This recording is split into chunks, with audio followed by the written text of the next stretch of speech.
तो जैसे यहाँ पे इक्वेशन है y इक्वल्स टू x, तो जब भी हमें एरिया बताना है, जैसे फॉर एग्जांपल आप रेक्टेंगल का एरिया क्या बोलते हो? लेंथ इनटू ब्रेथ, ऐसे ही बोलते हो। Yes ma'am. तो यहाँ पे हमारे पास जब भी हम ग्राफ बनाते हैं, हमारे पास लेंथ होती है एक्स एक्सिस, ब्रेथ हो जाती है हमारे पास वाई एक्सिस। तो यहाँ पे वाई एक्सिस क्या रिप्रेजेंट कर रही है? y is equal to x. तो अगर आपको एरिया फाइंड करना है तो आप लिखोगे x। हमारे पास पहली चीज हो गई जो हमारी जगह बन गई है एक्चुअली ब्रेथ ने लिए। फिर अगर आपको लेंथ बतानी है यहाँ पे, तो लेंथ हमारे पास x की वैल्यू चेंज हो रही है एक पॉइंट से दूसरे पॉइंट, तो मैं इसको बोल सकती हूँ dx। इसमें किसी को doubt? No ma'am.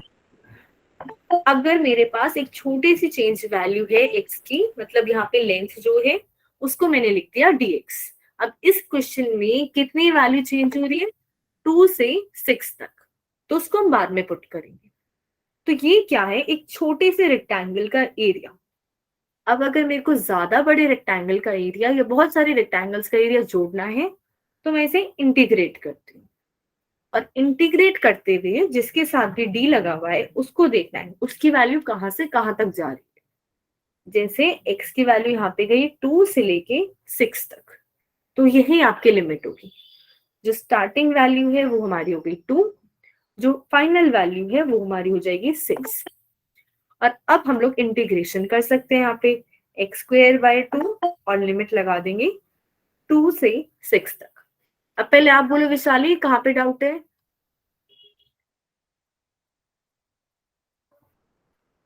Vishali? Yes ma'am. हाँ बोलो। मैम यही एरिया वाला नहीं समझ में आया था कि आपने कैसे किया था फाइन। अब क्लियर हो गया? Yes ma'am. अब हम क्या करेंगे, बस अपर लिमिट और लोअर लिमिट लगा देते हैं। तो अपर लिमिट हो गई यहाँ पे 6, तो 6 को पुट किया, 6 का स्क्वायर 36 अपॉन में 2। फिर 2 को पुट करेंगे, 2 का स्क्वायर 4 अपॉन में फिर से 2, हमारे पास आ जाएगा 18 माइनस 2 इक्वल्स टू 16। ऐसे ही अब यहाँ तो y इक्वल्स टू x है, अगर यहाँ पे y equals to x square भी होता ना, तो आपको बस ये देखना है कि y वाली एक्सिस कौन सा फंक्शन बना रही है, क्या इक्वेशन है y की। तो यहाँ पे आप एक्स स्क्वायर लगा दोगे और बाकी सब चीजें सेम है। अब बोलो नीलेश, आपको कहाँ पे डाउट था? जो डिफरेंशिएशन है 8 माइनस 2x की होल पावर 6। अच्छा, इसमें नहीं, दूसरे वाले में डाउट है, इस एरिया वाले में डाउट नहीं है। No ma'am. ओके।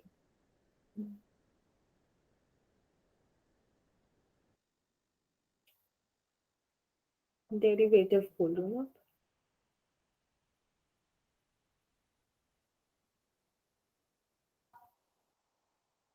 इसमें जो है ना 8 माइनस 2x की पावर 6। Yes ma'am. ओके, अभी वही लेते हैं।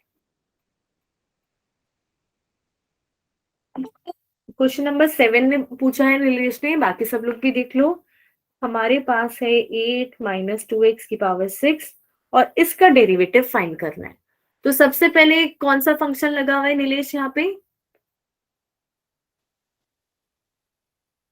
ये सिक्स्थ वाला हो गया आपसे?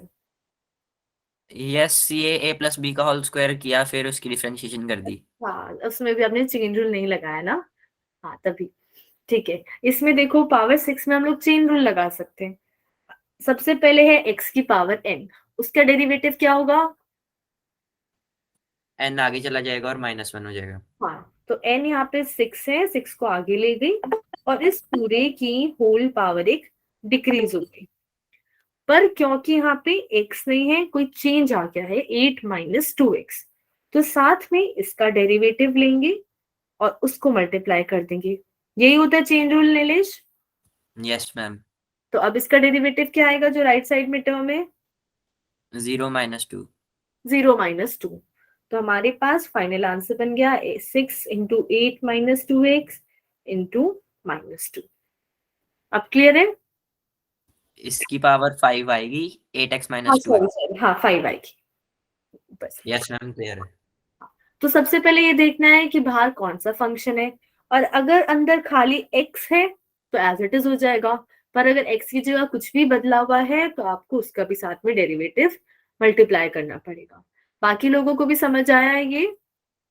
Yes, ma'am. Yes, ma'am. Yes, ma'am. Okay, Yes, ma'am. Yes, ma'am.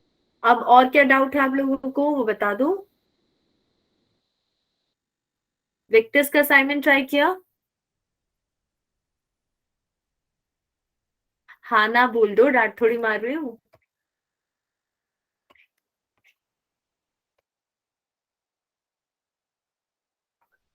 No ma'am.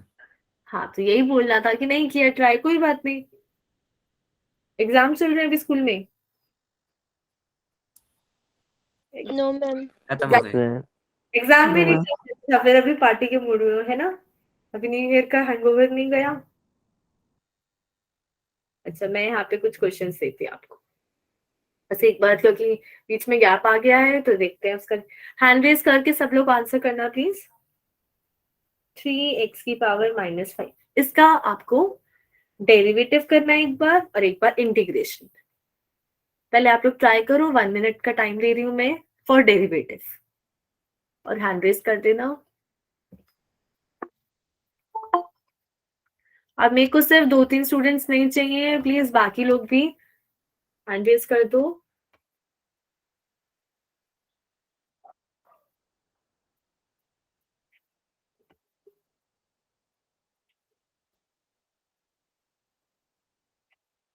Kanika Chauhan, आप आंसर दोगे क्योंकि अब चाहिए। Yes, ma'am.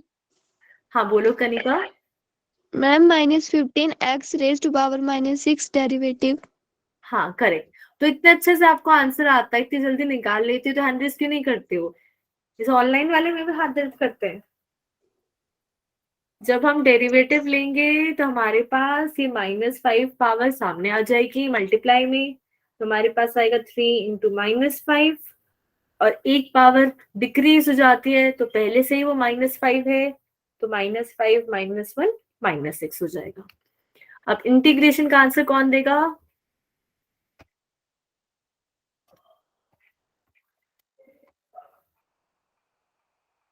फिर से वही सेम स्टूडेंट्स।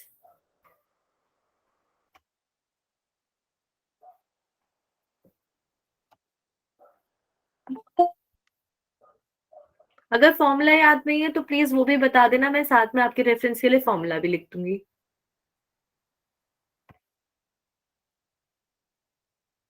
अंशुमन ठाकुर, आप क्लास में हो? Anshuman, Yes, ma'am. हाँ बोलो, आंसर बोलो। नहीं आता। नहीं आता? मैं हेल्प कर देती हूँ। इंटीग्रेशन में अगर x की पावर n होती है तो आंसर आ जाता है x⁻n+1 अपॉन n+1, और अगर साथ में कोई भी नंबर लगा हुआ है, कुछ भी लगा हुआ है, उसको एज इट इज मल्टीप्लाई करना होता है। अब ट्राई करो अंशुमन। Yes, ma'am.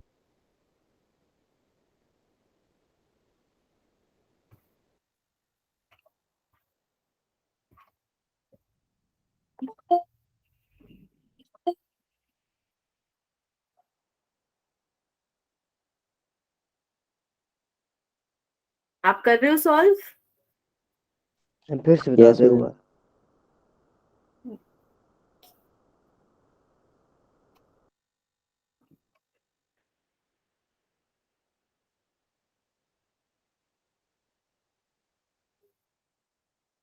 जब तक हर्षदीप से पूछते हैं, हर्षदीप आपका आंसर क्या आया?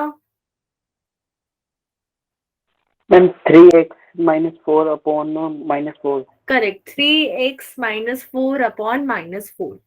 हमारे पास यहाँ पे 3 कांस्टेंट है, और -5 +1 आ जाएगा -4 अपॉन -4। करेक्ट। मैम जो इंटीग्रेशन में आपने जो होमवर्क दिया था उसके असाइनमेंट में, उसमें एक और क्वेश्चन में डाउट है इंटीग्रेशन के। ठीक है, मैं एक बार बेसिक रिवाइज करवा रही हूँ ताकि बच्चों को, मतलब आप लोग को सबको रिवाइज हो जाए कि क्या करा था, फिर डाउट्स लेंगे, वरना सबके सर के ऊपर से जाएगा। अगर x की पावर है,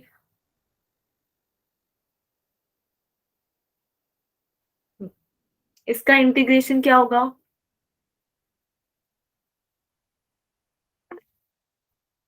जब बोलो साहिल, आप बोलो। 2x की पावर 4 अपॉन 4। हाँ, सिंप्लीफाई कर दोगे तो x की पावर 4/2 हो जाएगा। यहाँ पे पावर 3 थी, एक ऐड किया 4 हो गया, डिवाइड बाय 4, और आप इसे कर सकते हो x की पावर 4/2। अब एक लिमिट्स का क्वेश्चन देखते हैं। अगर मेरे पास है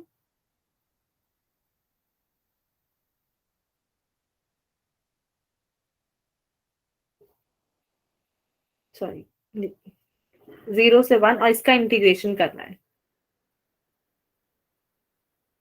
लिमिट है 0 से 1 x की पावर -2/5।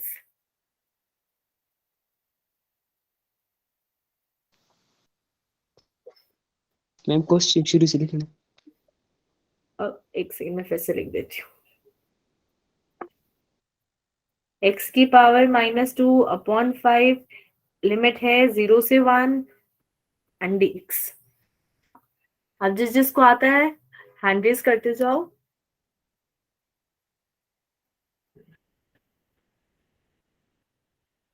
अखिल, इसका आंसर आप दोगे?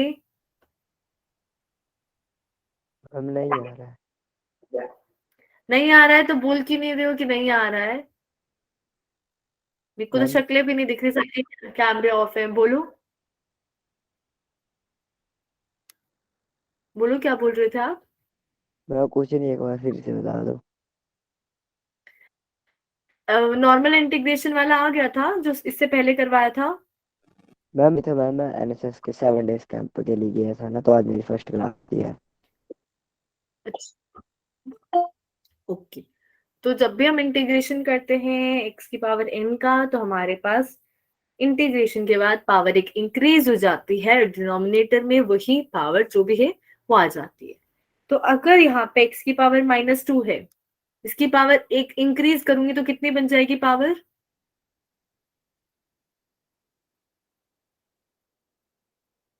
-1।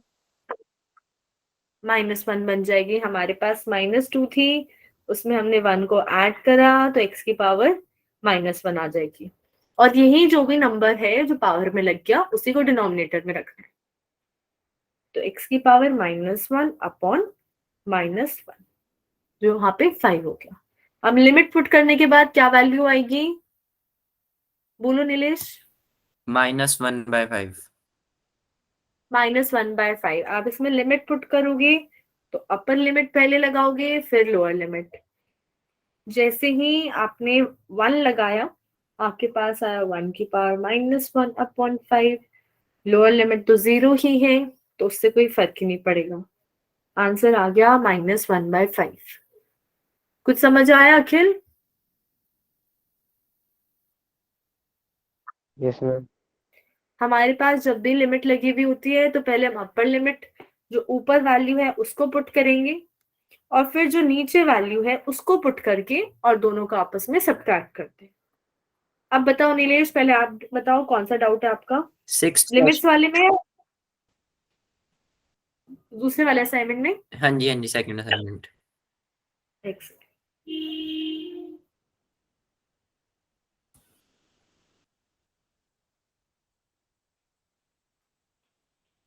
सिक्स्थ क्वेश्चन जो है। ठीक है, यहाँ पे 12x की पावर 3/4 है -9x की पावर 5/3। तो पहले पावर को एक ऐड कर देते हैं, 3/4 + 1 हमारे पास हो जाएगा 7/4, और ऐसे ही 5/3 + 1 हो जाएगा हमारे पास 8/3। 8। करेक्ट। तो जब हम इंटीग्रेट करेंगे यहाँ पे 12 एज इट इज, पहली वाली टर्म से पावर इंक्रीज होके 7/4 आ जाएगी, और इसी सेम टर्म से डिवाइड कर देंगे। फिर सेकेंड वाली टर्म में 9 कांस्टेंट है, 5/3 में हमने 1 ऐड किया, 8/3 हो गया, तो x की पावर आ जाएगी 8/3, और इसी टर्म से हमने डिवाइड कर दिया। यहाँ तक डाउट? No ma'am. अब हमने ये डिनोमिनेटर वाली टर्म को हम ऊपर लेके जा सकते हैं दोनों केस में। तो फर्स्ट टर्म से आ जाएगा 48x/7 की पावर 7/4, और सेकेंड वाली से आएगा 27/8 की पावर x की पावर 8/3। आप बताओ नीलेश, कहाँ पे डाउट था? बस कंफर्म करवाना था कि आंसर यही आएगा या कुछ और। अच्छा, मैंने नेक्स्ट पेज पर अटैच भी कर रखा है सोल्यूशन सबका। Okay ma'am. हाँ, ये रहा। ठीक है, और बताओ, और किसी को डाउट है प्लीज बता दो। कोई पूरा टॉपिक ही नहीं समझ आया तो वो भी बता दो, मैं फिर से पढ़ा दूंगी।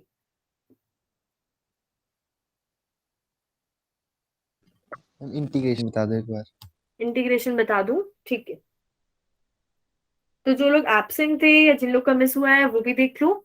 इंटीग्रेशन एक बार हम फिर से रिवाइज कर लेते हैं।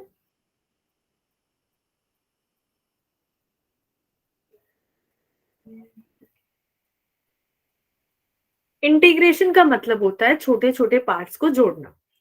फॉर एग्जाम्पल, अगर मैंने यहाँ पे ये कर्व बनाया था, उसके अंदर मैं अगर छोटे छोटे छोटे छोटे बहुत से रेक्टेंगल बना दूं और एक रेक्टेंगल का एरिया निकालूं, तो ऐसे ही अगर उन सब रेक्टेंगल्स का एरिया निकाल के उनको जोड़ूं तो ये पूरा का पूरा कर्व के नीचे जो भी एरिया है वो आ जाता है।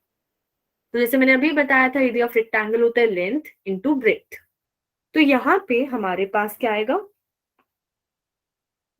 हमारे पास एक्स एक्सिस, जैसे आप कुछ भी ले लो, लेंथ मान लो, ब्रेथ मान लो, एक्स एक्सिस चेंज हो रही है, कभी कुछ वैल्यू कभी कुछ। तो हम जब भी कोई विड्थ लेंगे हम लेते हैं dx, कि हमें नहीं पता हमें कौन से चेंज की बात कर रहे हैं। वही जो y एक्सिस है वो एक फंक्शन बना रहा होगा। फंक्शन का मतलब बेसिकली एक फॉर्मूला होगा या रिलेशन होगा, कुछ भी हो सकता है, y equals to 3x square, x की पावर 5, कुछ भी हो सकता है, ये वो वैल्यू है। तो जब हम इंटीग्रेशन फाइंड करेंगे इस टोटल एरिया, तो हम लोग बस y की वैल्यू रख देते हैं, साथ में dx लगा देंगे और इंटीग्रेशन का साइन, तो टोटल एरिया आ जाता है। इंटीग्रेशन तब यूज करते हैं जब हमें बहुत सारी चीजों को जोड़ना होता है, तब सम की जगह हम इंटीग्रेशन करते हैं। फिर हमारे पास सबसे पहले बेसिक फॉर्मूला आया था, उससे पहले सॉरी, अगर मैं यहाँ पे इस जो सिंबल है उसकी बात करूं, तो हमारे पास जहां पे भी ये dx लगा हुआ होगा, इंपॉर्टेंट है dx, d के साथ जो भी चीज लगी हुई है उसका इंटीग्रेशन करना है। अब मैं फिर से रिपीट कर रही हूँ, तो अगर अभी भी किसी को डाउट हो ना तो उसी पॉइंट पे बोलना, ठीक है। तो जैसे यहाँ पे dx लगा हुआ है, तो अगर यहाँ पे x की जगह t होता, तो जहां जहां t वेरिएबल है बस उसी में फॉर्मूलाज लगेंगे और किसी में नहीं लगेंगे, बाकी सब कांस्टेंट हो जाएगा। फिर यहाँ पे इंटीग्रेशन का सिंबल है, वो हमें बता रहा है हम इंटीग्रेशन कर रहे हैं, और यहाँ पे जो भी टर्म है हम एक्चुअली में वो वैल्यू है उसका इंटीग्रेशन कर रहे हैं, या कुछ भी हो सकता है, पूरा फंक्शन।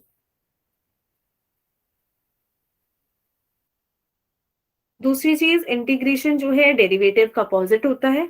तो अगर मैं इंटीग्रेशन के साथ डी बाई डी एक्स भी लिख दूंगी तो ये दोनों एक दूसरे को काट देते हैं, कैंसिल कर देते हैं।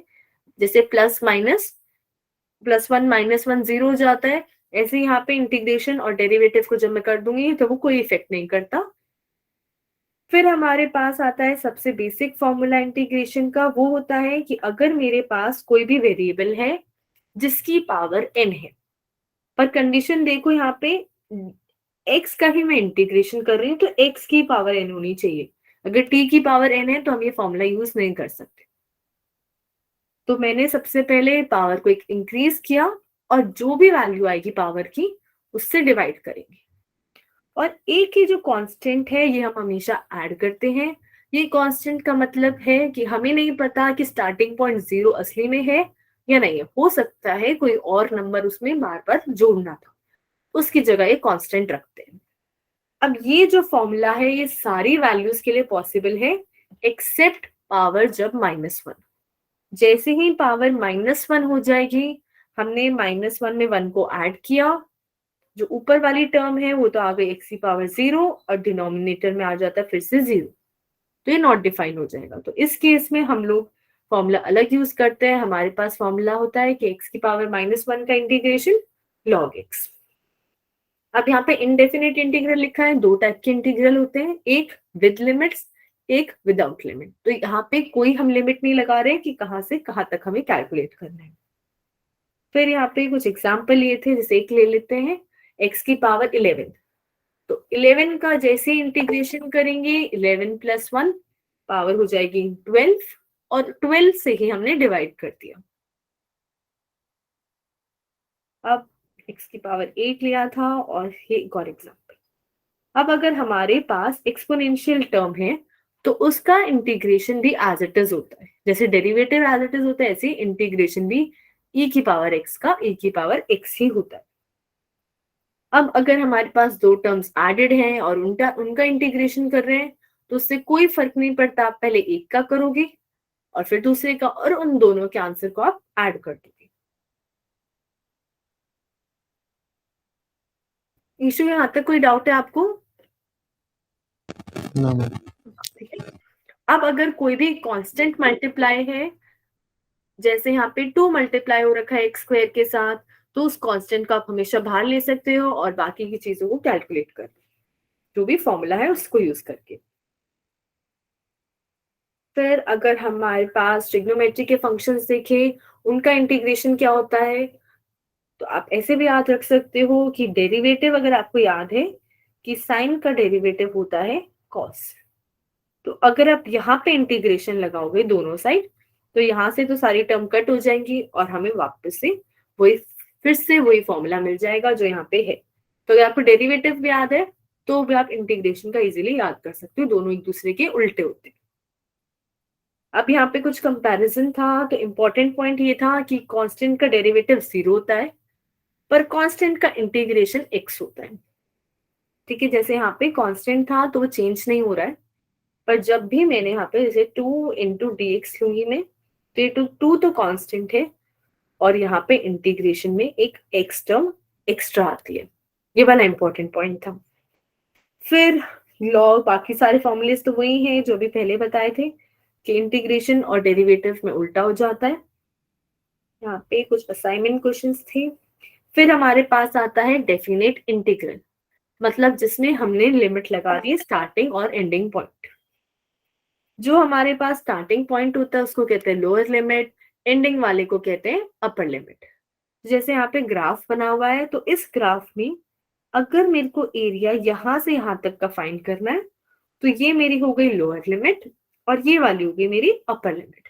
तो इंटीग्रेशन में मैं इजीली लिमिट्स लगा के बस यहीं तक का एरिया निकाल सकती तो मेरे को फिर से बता दो आपका लिमिट और लोअर लिमिट। हूँ। ओके, और देखो लिमिट हमारे पास, जैसे अगर आपके पास 100 वैल्यूज है 0 से 100 तक, और अब आपको मैं बोल रही हूँ बस 2 से 10 तक की वैल्यू बताओ, तो हमारे पास 2 लोअर लिमिट हो जाएगी स्टार्टिंग पॉइंट और 10 अपर लिमिट हो जाएगी फाइनल पॉइंट। तो जब हम इंटीग्रेट करेंगे हम बस इनके बीच का ही आंसर निकालेंगे। ये पॉइंट क्लियर है अखिल? Okay ma'am. हाँ, अब इसको आगे समझते हैं इनको यूज कैसे करेंगे। जब भी हमारे पास कोई फंक्शन है, जैसे यहाँ पे ये वाला है और इसमें हमें लिमिट्स लगानी है, तो पहले हमने इंटीग्रेट करा, 3x² था तो 3 कांस्टेंट बाहर रखा, ऊपर 2 लगा हुआ था तो 2 + 1 3 और 3 से ही डिवाइड कर दिया। सेकेंड टर्म में 2 कांस्टेंट था और x की पावर थी 1, तो 1 + 1 2 पावर आ गई और 2 से डिवाइड कर दिया। थर्ड वाले में मैंने कहा था कांस्टेंट का इंटीग्रेशन x आ जाएगा फिर से, और हमारे पास जो लेफ्ट साइड में लिमिट थी अब हमने इसे स्ट्रेट लाइन करके उन्हें राइट साइड में लिखना है, और जो ऊपर वाली है उनको हमेशा ऐड करते हैं, नीचे वालों को सब्ट्रैक्ट। और ये लिमिट्स बेसिकली x की वैल्यू है, तो हम एक एक करके दोनों को पुट करेंगे। जैसे 2 को पुट किया, फर्स्ट टर्म आई 2³, सेकेंड टर्म 2², थर्ड टर्म 5 × 2, फिर 0 वाली वैल्यू पुट कर दी, तो इनको जो ऐड करके वैल्यू आएगी और इनको जो ऐड करके वैल्यू आएगी उनको हम क्या कर देंगे फिर सब्ट्रैक्ट, उससे हमारा आंसर आ जाएगा। इशू, आपको कोई डाउट है यहाँ तक? No ma'am. ओके, बाकी स्टूडेंट्स को? No ma'am. अब ऐसे अगर हमें ग्राफ से एरिया निकालना है तो बस हमें वो फंक्शन देखना है कि y वाली साइड कौन सा फंक्शन बना हुआ है और उन दोनों को मल्टीप्लाई करके, और जो भी लिमिट है कि यहाँ से यहाँ तक का एरिया निकालना है वो वैल्यू पुट करके हम एरिया फाइंड कर सकते हैं। अब बताओ बाकी स्टूडेंट्स और क्या डाउट है?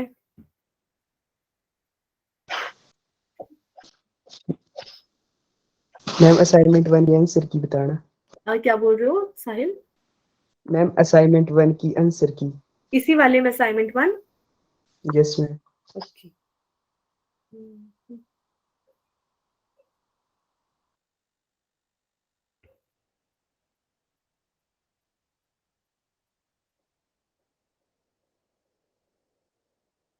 हाँ, कौन से वाले पर्टिकुलर क्वेश्चन, किसी पर्टिकुलर क्वेश्चन में डाउट है? मैम आंसर की देखनी है इनकी। और क्या आंसर की। आंसर की? हाँ, साथ में ही लगी हुई है, नेक्स्ट पेज पे।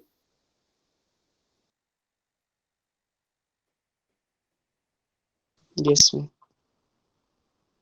मैंने ग्रुप पे सेंड करा था ना पीडीएफ, उसमें होगा ये पार्ट भी। Yes ma'am.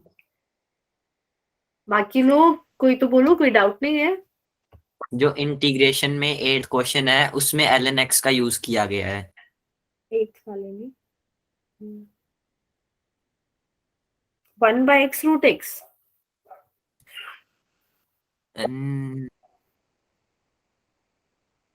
नहीं, यस 8/x जो है ये 4th क्वेश्चन, सॉरी। हाँ, उसमें ln(x) का यूज होगा, करेक्ट। Yes ma'am. हाँ, क्योंकि 1/x है ना, तो x की पावर -1 है। हाँ। फिर मैं एक एक करके स्टूडेंट से क्वेश्चन पूछूंगी, अगर डाउट है तो पूछो ना। मैम क्वेश्चन पूछ लो। ठीक है।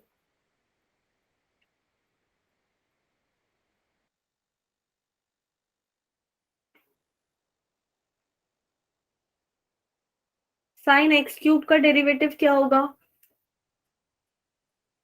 चेन रूल से होगा, ट्राई करो। अच्छा, आप लोगों ने असाइनमेंट 1 ट्राई, मतलब वेक्टर्स वाला असाइनमेंट ट्राई नहीं किया है, तो कल प्लीज एक काम करना, उसे ट्राई करके लाना, ताकि कल वो पूरा डिस्कस कर लेंगे। अगर बिल्कुल ट्राई नहीं करोगे तो डिस्कस करने का फायदा क्या है? पर उसको ट्राई करके लाना कल प्लीज। Okay ma'am.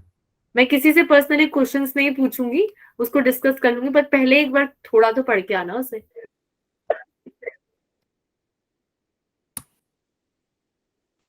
कोई ट्राई कर सकता है x sin स्क्वायर x³ का cos x derivative? Cube upon 2। x² cos x³ upon 2 कैसा है? जब x, सॉरी 3, और वो x स्क्वायर नहीं आएगा, 4 आएगा फिर। अब एक सेकंड, एक डेरिवेटिव कर रहे हो, इंटीग्रेशन कर रहे हो, सब मिक्स कर दिया। ओके, साहिल का हो गया है।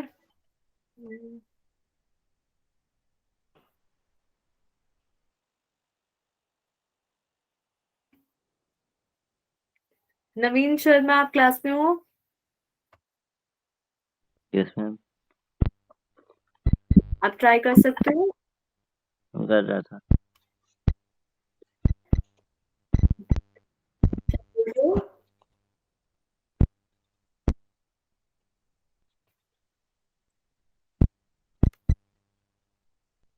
No ma'am. ओके, अनिक बोलो आंसर। अनिक,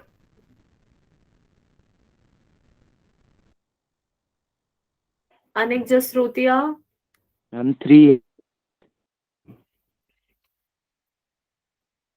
फिर से बोला, आपकी वॉइस ब्रेक हो गई है।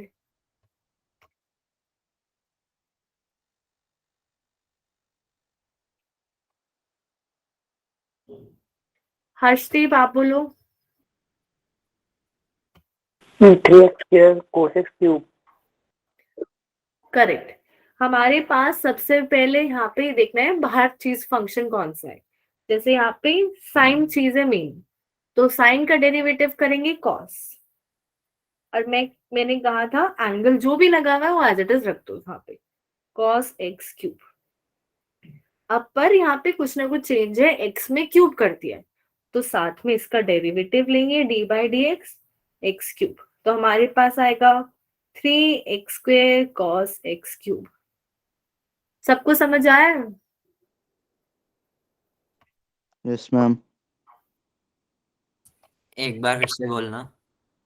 देखो, हमारे पास था साइन x³, सबसे पहले बाहर था साइन फंक्शन, तो साइन का डेरिवेटिव होता है कॉस। पर जब भी हम ऐसे ट्रिग्नोमेट्री फंक्शन का डेरिवेटिव करेंगे तो जो भी एंगल था उसे एज इट इज लिखना है। एक्स क्यूब की जगह एक्स क्यूब ही रखना है। पर हमारे पास यहाँ पे कुछ ना कुछ चेंज तो जरूर हुआ है, तो उस जो चेंज है उसका अलग से डेरिवेटिव करके फिर मल्टीप्लाई करते हैं।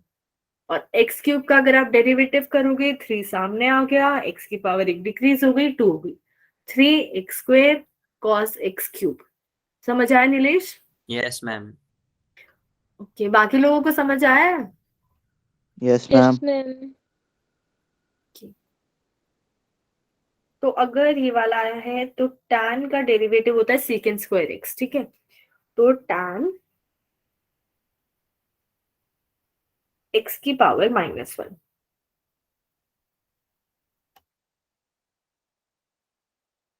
निकिता चौधरी,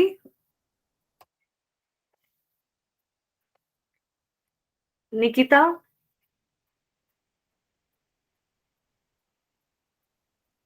कि माही, माही चौधरी, आप क्लास में हो?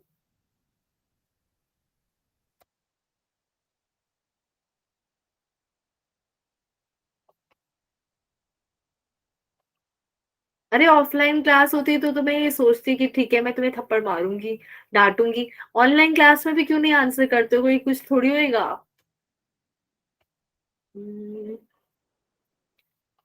वंशिका,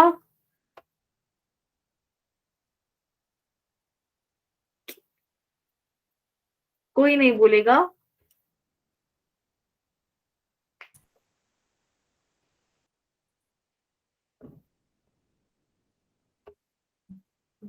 दीक्षा शर्मा, सब लेफ्ट करते जा रहे, रहने दो, कोई मत बोलो, लीव तो मत करो एटलीस्ट। साहिल आंसर बोलो।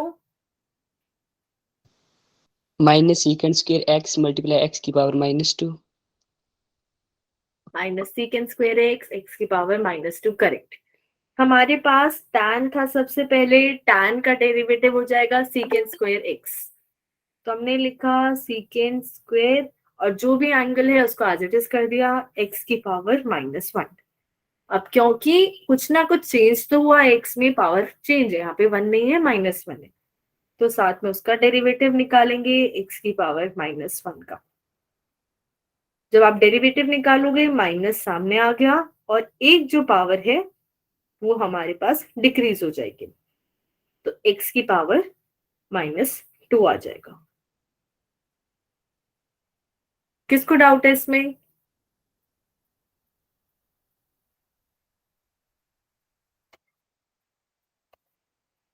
कोट का डेरिवेटिव क्या होता है? कॉट का derivative minus cosecant square x.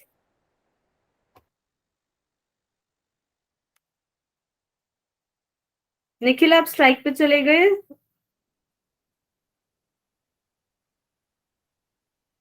Easy question आते हैं वापस। ठीक है, तो ये वाला क्वेश्चन निखिल ट्राई करेगा कि हमारे पास एफ एक्स है और मैं पूछ रही हूँ f'2, बस f'2।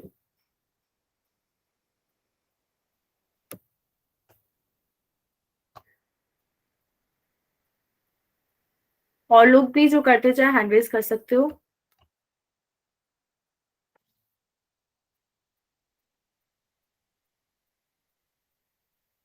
निखिल सबसे पहले क्या करेंगे यहाँ पे?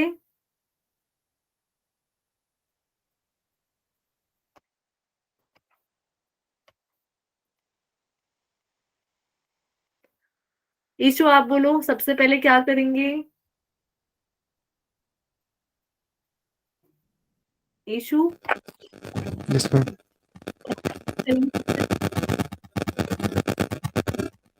हम पता, हम नहीं आता।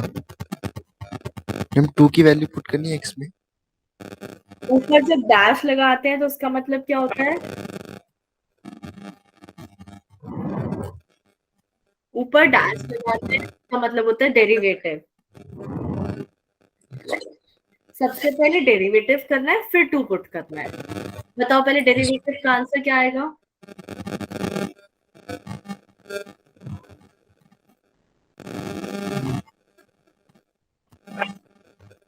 मैम इसका 5x क्यूब का, हाँ 5x क्यूब। मैम 15x से हाँ 15x x की पावर x की पावर 2 फिर सेकंड टर्म से 6x की पावर 6x 6 अब यहाँ पे आपको 2 पुट करना है, निकालना है, फिर 2 पुट करना है, कैलकुलेट करके चैट बॉक्स में लिखना।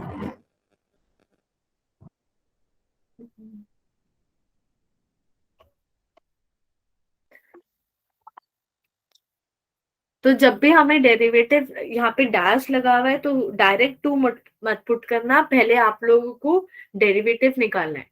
अब सोचो अगर आपने पहले पुट कर दिया 2 और फिर डेरिवेटिव निकालोगे तो क्या होगा बताओ? 2 का क्यूब प्लस 3 इंटू 2 का स्क्वायर, यहाँ से आ जाएगा 3 4 12, 8 5 40, 52 आ गया आपके पास आंसर। और इसका डेरिवेटिव करोगे तो क्या आएगा? 52 का डेरिवेटिव 0 0 करेक्ट। तो पहले डेरिवेटिव करना है फिर आंसर निकालना है, ठीक है? अगर आप उल्टा करोगे तो आपका आंसर हमेशा ही 0 आएगा।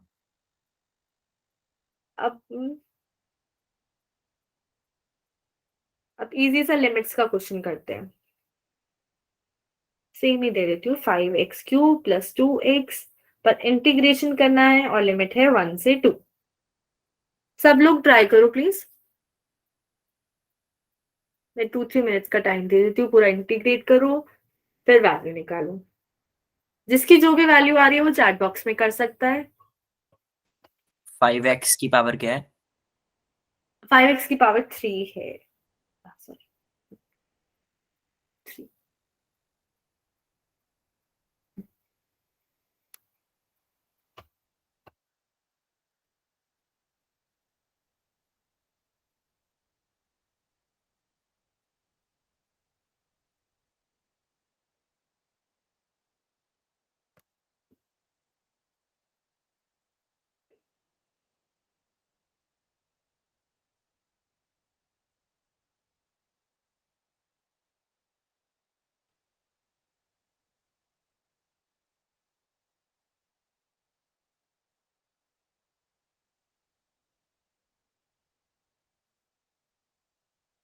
नीलेश, आपकी जो भी वैल्यू आ रही है आप चैट बॉक्स में लिख सकते हो।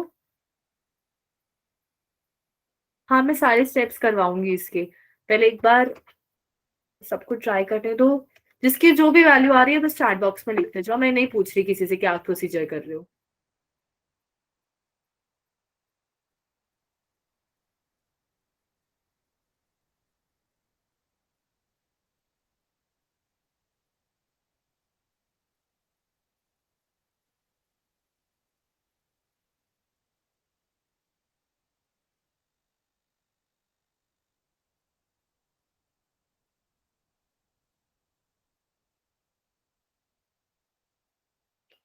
ओके नीलेश, जब तक मेरे को 2-3 स्टूडेंट्स के आंसर नहीं आएंगे मैं नहीं बताऊंगी कुछ भी।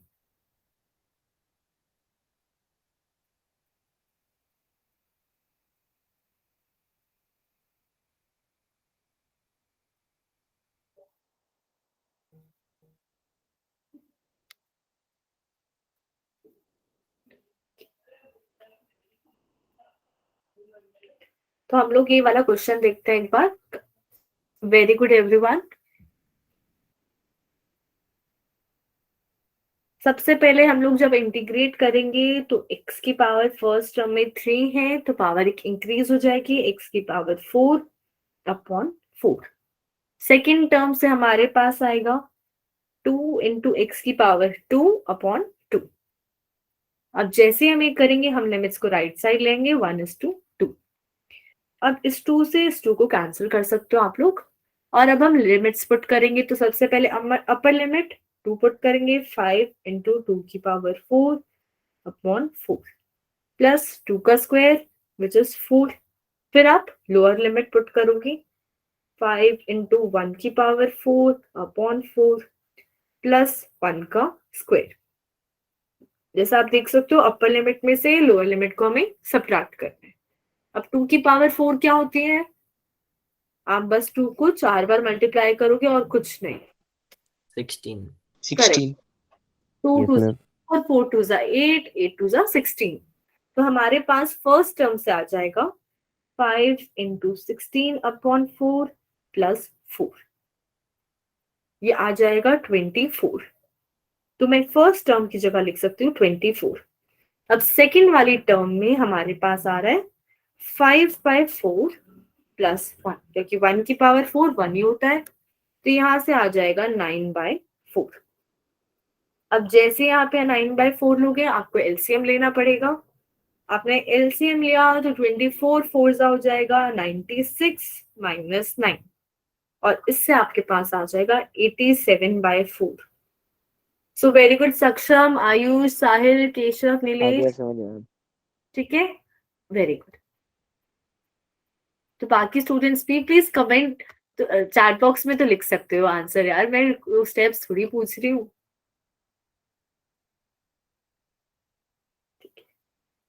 अब अगर मैं उसी में नेगेटिव पावर कर देती हूँ कुछ, और साइन भी लगा देते हैं, sine x T plus T, और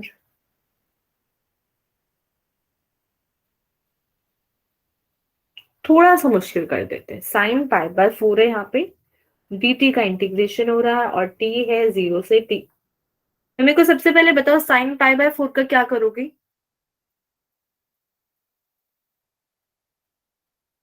कोई भी बता सकता है कि साइन π/4 का क्या करोगे? cos π/4 लिख देंगे उसकी जगह। हाँ, ये कैसे? जब उसको इंटीग्रेट करेंगे तब cos π/4 लिख देंगे। साइन π/4 में कहीं t आ रहा है?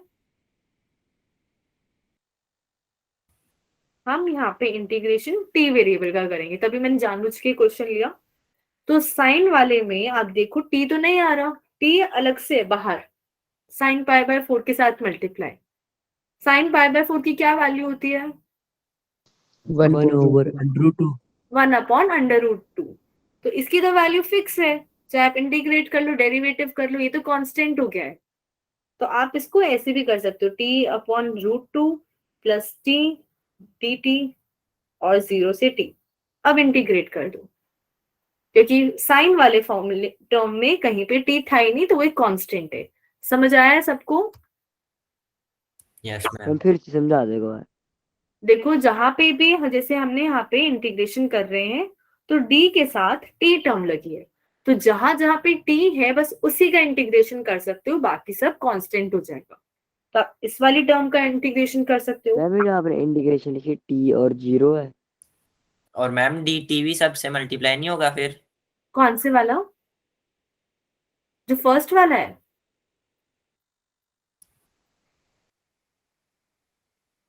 कौन से वाला कह रहे हो नीलेश? जो dt है वो sin π/4 से भी तो मल्टीप्लाई होगा।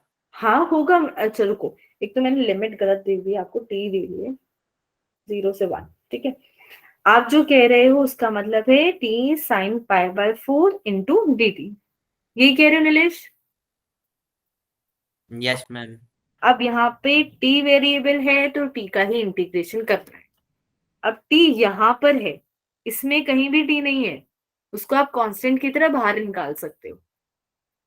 ये बात समझ आई है? Yes ma'am. अगर मैं यहाँ लिखती साइन πt/4, तो आप उसे कांस्टेंट नहीं कर सकते थे, क्योंकि साइन के साथ भी t लग गया है। पर क्योंकि यहाँ पे कोई t नहीं है, सिर्फ π/4 है, आप उसको 1/√2 लिख के सीधा कैलकुलेट कर सकते हो। सबको समझ आया ये पॉइंट? Yes ma'am. बाकी लोग क्या बोल रहे हो केशव?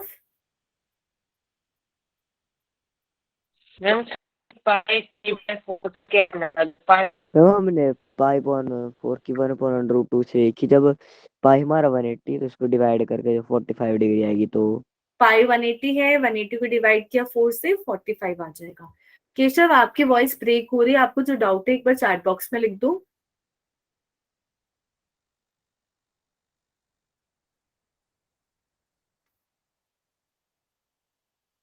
और बाकी स्टूडेंट्स इसका ट्राई करो, आंसर क्या आएगा?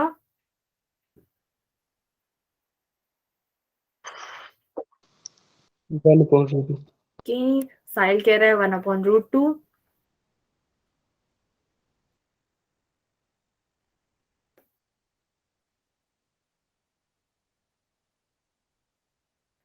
सबका 1/√2 आ रहा है या अलग अलग आ रहा है? जिसका जो आंसर आ रहा है वो चैट बॉक्स में लिख दो।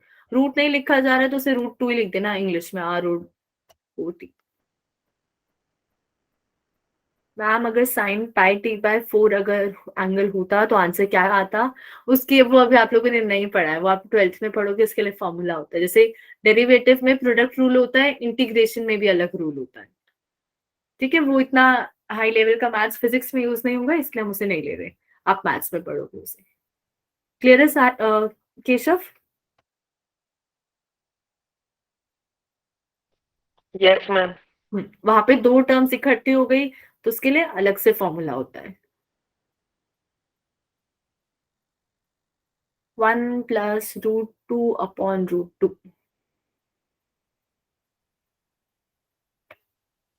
के नीलेश का आंसर आ रहा है 1+√2/√2।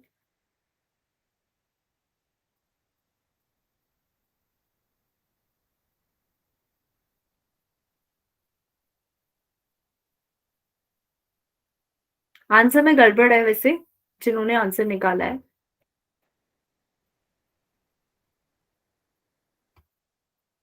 अभी तक कोई भी करेक्ट आंसर नहीं है।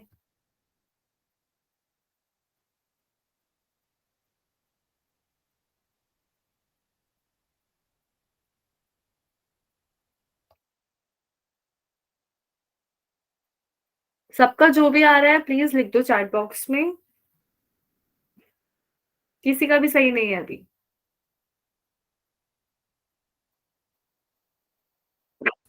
मैम बोल के बोल लूं? हाँ बोल के बोलो। 1/2 √2। अंशुमन।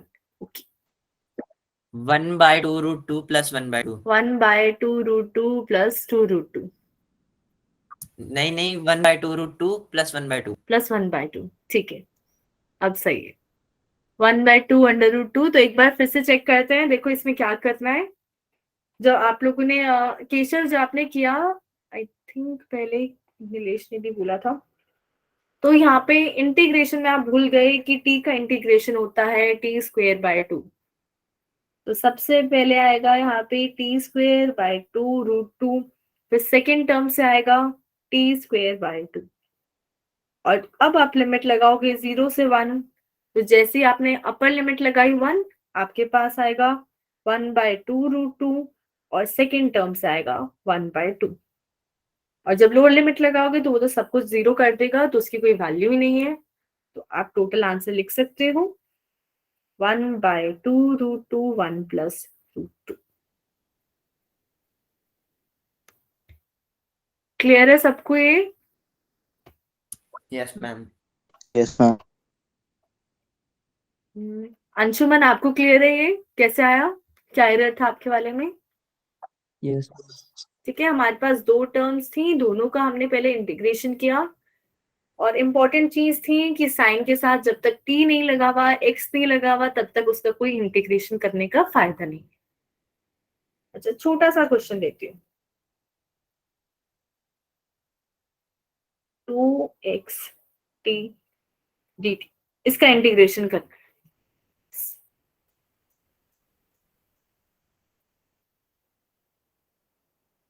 2x t dt।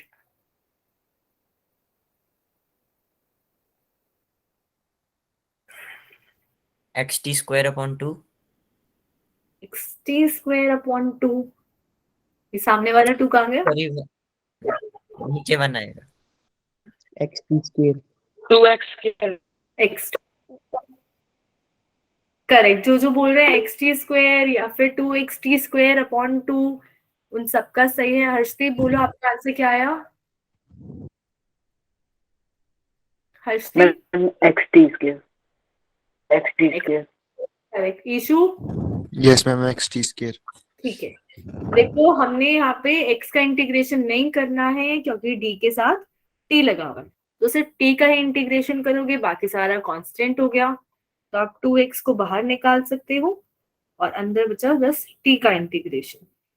और ये t की पावर 1 है, तो इंटीग्रेशन करने के बाद हो जाएगा टी की पावर 2/2 और 2x मल्टीप्लाई में है, तो चाहे आप xt स्क्वायर बोल रहे हो या 2xt² बोल रहे हो, दोनों ही सही है। समझ आया सबको? Yes ma'am. Yes ma'am. Yes ma'am भी सिर्फ वही बोलते हैं जो एक्चुअली में सॉल्व कर रहे हैं। मैं बाकी लोगों से पूछ रही हूँ जो आंसर नहीं कर रहे हैं, उनको क्लियर है?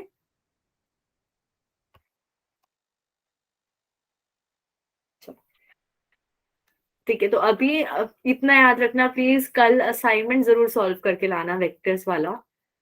सॉल्व नहीं हो रहा पढ़ के तो आना, क्वेश्चन में पूछा क्या है, ठीक है? ऐसी बस ऐसी मत आ जाना कि कुछ नहीं पता है।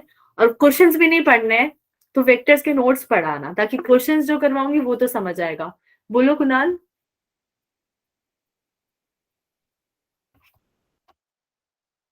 कुणाल आप कुछ बोल रहे थे?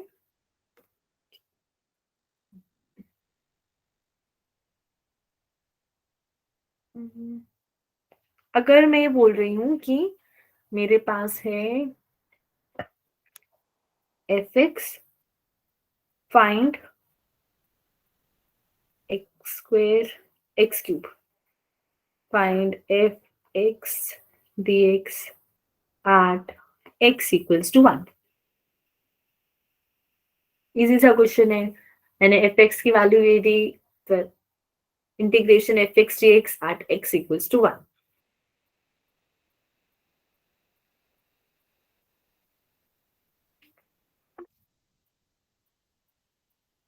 okay, 1/4।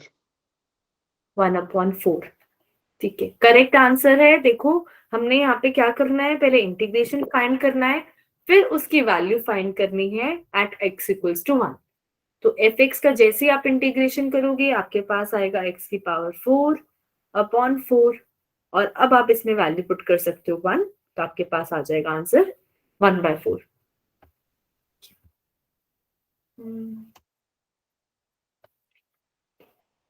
अच्छा, अगर मेरे पास दो वेक्टर हैं a और b, और ये दोनों इनका डॉट प्रोडक्ट आ रहा है 0, और a का मैग्नीट्यूड है 2 और b का मैग्नीट्यूड है 5, इसका मतलब दोनों में कितना एंगल है? दोनों के बीच में कितना एंगल है? सीधा वेक्टर्स के कूद गई में। a और b है, a का मैग्नीट्यूड 2 है, b का मैग्नीट्यूड 5 है, और दोनों का डॉट प्रोडक्ट 0 आ रहा है, तो एंगल कितना होगा दोनों के बीच में?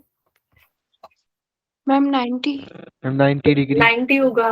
डॉट प्रोडक्ट होता है a b cos थीटा। अब ना तो a 0 है ना b 0 है, मतलब cos थीटा 0 है, और cos थीटा 0 सिर्फ 90 डिग्री पे होता है। अच्छा, अगर मैं ये बोल रही हूँ, ट्रिग्नोमेट्री पे आते हैं, थोड़ा ब्रेन वॉश करते हैं। tan theta is equal to -1, तो थीटा कितना होगा?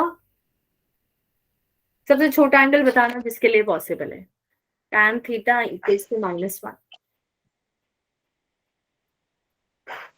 Ma'am -45। 135 degree. 135 degree.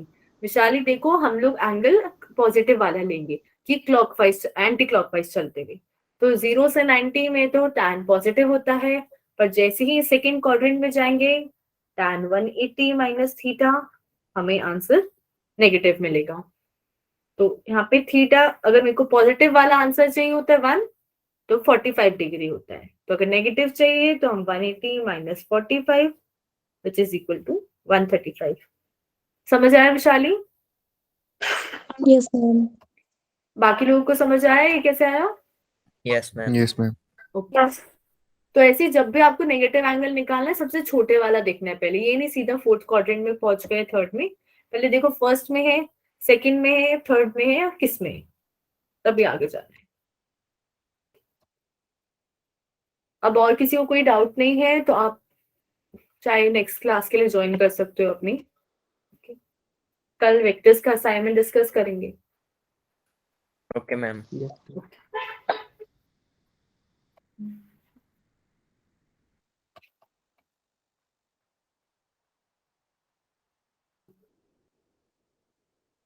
Bye bye then everyone. Good night. Thank you, ma'am.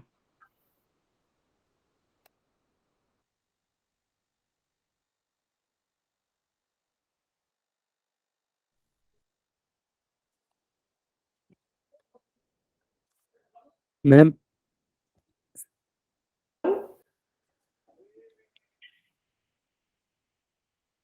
Ma'am assignment link send करोगे? असाइनमेंट वेक्टर्स वाला? Yes ma'am. ठीक है, ग्रुप में आई थिंक सबके पास है। आप मेरे को, आपके पास मेरा नंबर है ना? Yes ma'am. हाँ, यस मेरे मैम। को एक बार जिसके पास असाइनमेंट्स नहीं है या फिर किसी के पास भी नहीं पहुंचा है क्या? मैंने ग्रुप में डाला तो है आई गेस। ठीक है, मैं एक बार फिर से सेंड कर देती हूँ ग्रुप में, कोई प्रॉब्लम नहीं। Okay ma'am.